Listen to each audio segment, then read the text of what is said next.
levels is great, the levels is good. Hop out with all my ice on, smack dead in the hood. I ain't saying it can't happen, you'd be dead if it could. I hang a nigga off the balcony, better than should, yeah. On Tupac Shakur. Today, during the third day of jury selection, 11 more prospective jurors were told to return on Thursday for the next stage. That pushes the pool of prospective jurors to 30. The judge wants 36 people in that pool before it's eventually whittled down to the 12 jurors, 4 alternates who are going to hear the case. Now, prosecutors claim that Keffe D was the shot caller behind this revenge attack, provided the gun that was used in the Las Vegas drive-by shooting. Huge part of this case, by the way, comes from Keffe D himself. Yeah, for years, Davis reportedly talked about the killing during police interviews and media appearances and his memoir, including allegedly saying he was inside the Cadillac that was involved in the shooting. But now, changing his tune. Keffe D now denies have anything to do with Tupac's murder, claims he was exaggerating everything, and this is renewed speculation about someone else, someone that Keffe D has pointed the finger at previously, Reggie Wright Jr., saying it was Wright who orchestrated the hit. Now, it's a strange theory because of who Reggie Wright is, a former Compton police officer who was the head of security for Death Row Records and Tupac on the night of his killing. Why would someone paid to protect Tupac want him dead? About a week later, my homeboy that I told you was the office manager, he called me up and he said, "Frank, like, you're getting fired." I was like, "What?" Like, "Yeah, you're getting fired." I go, "What you talking about?" Like, "Man, Tupac just sent a letter. I got it right here. He goes, "I'll make a copy of it and give it to you." He goes, "But I got a letter right here that he no longer is requesting right-way security for his security." I was like, "Are you serious?" Like, "Yeah." So I said, "Put the letter for me idle in the morning." "Yeah, get it tomorrow. I'll give it to you." I read the letter, sure enough. His signature no longer requested security. So obviously, is that the same time that he allegedly fired David Kenner as his lawyer? Yes, absolutely. And I was like, "So I ain't got to worry about my job?" He's like, "No, you going with me, nigga." That's how I knew he was leaving. He personally told me that because I got the letter. I have the letter. And what month was this all going down? August. This was August. You know who better to ask? Nobody than the man himself, Reggie Wright Jr. Reggie, thanks so much for taking the time. I really appreciate it. This must be a really interesting time for you, 30 years in the making, seeing this. He's pointed the finger at you, Keffe D. Why? I mean, let's be clear. Did you have anything to do with this whatsoever? Nothing at all to do with this. And thanks for having me on your show, Jesse. You got it. But it's crazy. A person that all 3 of his previous attorneys has called him a habitual liar. Now he's making this claim. And now, you know, unfortunately, I got to go and deal with this. But I don't mind because I know we're going to eventually get justice for Tupac. Yasmin put that out because I said something that she didn't like and she had some letter she put up. I can't say that I got it or didn't get it. I didn't get it. I didn't know about it. Because I sure would. I'm the type of nigga to be like, "Fuck that nigga." That's me. That's Reggie. If y'all don't know anything about me, I didn't need that little $300 a day profit I was making up for having those 2 guys on there. But like, he don't want no security.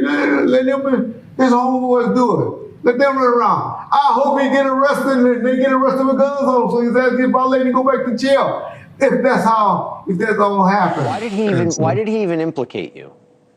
Oh, well, there has not been anyone on social media for the last maybe 10 years that has been calling for this arrest to happen.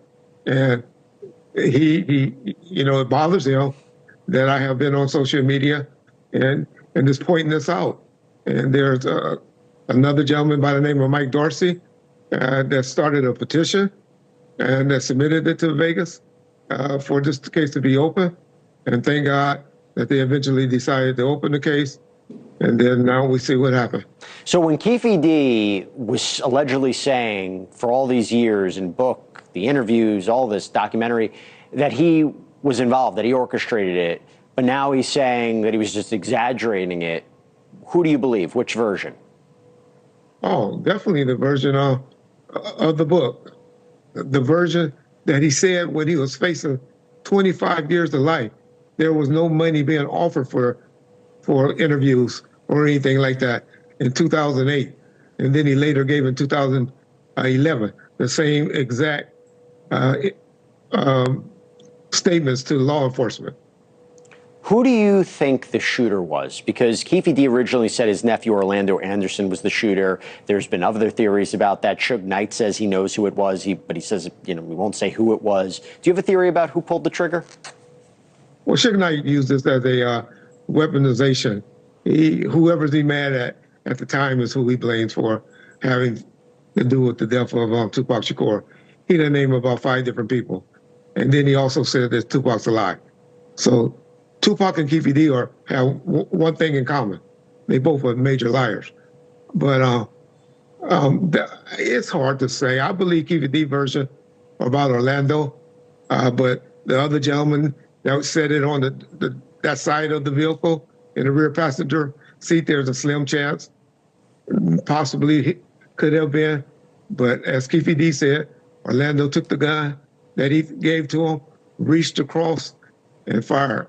And generally, the person that's been assaulted, they're the angriest at the time. And so they have the motive to do it. Let me ask you this. So you were in Vegas that night. I believe you were at the nightclub that they were driving to, getting things ready. Was there a security plan in place? Was it thought that Tupac might have a threat on his life? Talk to me about what was happening then. Well, we have an entourage of maybe about 10 homeboys is always with them. His homeboys do it. Let them run around. I hope he get arrested and they get arrested with guns on him so he's asking about letting him go back to jail. And generally we have 2 security guards that are signed, that are retired or off-duty police officers that works for me. That particular night we only had one.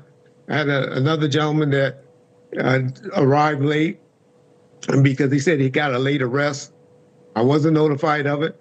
Not saying that even if I was notified of it, I would have thought that they had sufficient amount of security with them, because I know of all the death row staff security that was along with them as well. And so we went to this party. It was the night of the draft, on the 1996 draft date. Keyshawn Johnson had a draft party at the House of Blues. And Tupac showed up. And I don't know who he was with. He probably was with Big Syke and Bogart. I don't even know if Bogart was still around yet. But Big Syke and somebody like the shit was like, Reg, where's Pac's security at, man? Where's his security? I was like, that nigga sent me a letter over the day, faxing me, firing me. I don't play no games. That nigga don't want no security on him. Cool. That's less of a headache than me trying to find somebody to work. And Suge looked at me and Suge like, we was right there in the middle of the club at House of Blue. So Reggie, don't play like that, man. Don't play like that. Pac, number one, he don't pay you no way. He ain't hired you no way. I hired you. I paid him. Don't play like that.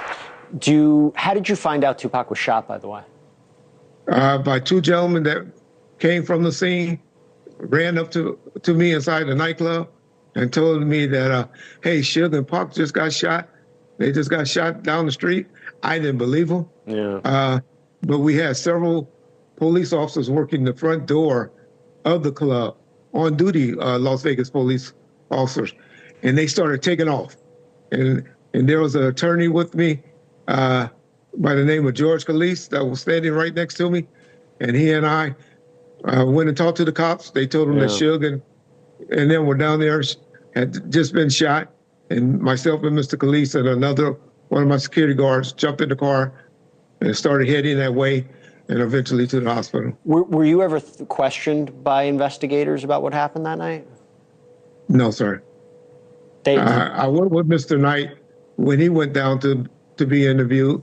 I transported him to meet with the investigators, but never questioned until about 2021, 2022, when they started reopening the investigation on the incident. And are you planned to be called as a witness at this trial in any way? I have been subpoenaed and currently making arrangements to be there next week.